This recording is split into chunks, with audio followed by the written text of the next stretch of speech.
Hey guys, welcome to today's video. So for this video, I really wanted to make a 2x3 house and it's going to be 4 stories high. There was recently an update for Sims 4 where now we have ladders, as you can see right there.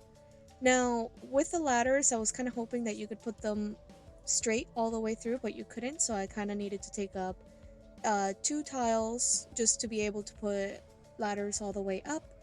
As always start with lighting. You want to make sure that you can see what you're doing. Now, for this house, I could have made it a lot smaller, but I wanted it to be semi-functional, I guess you could call it.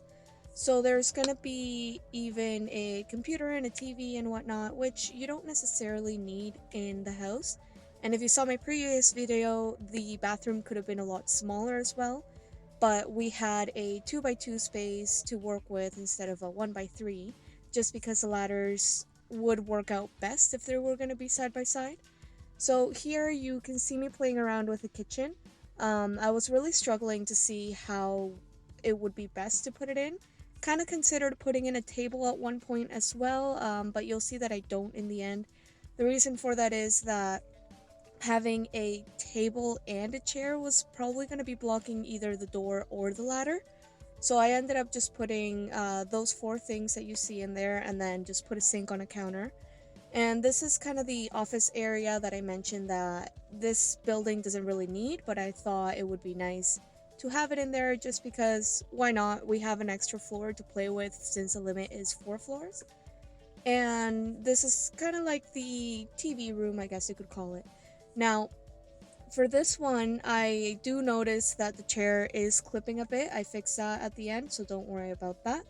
And the rest of the floors are pretty much just going to be the bathroom and the bedroom.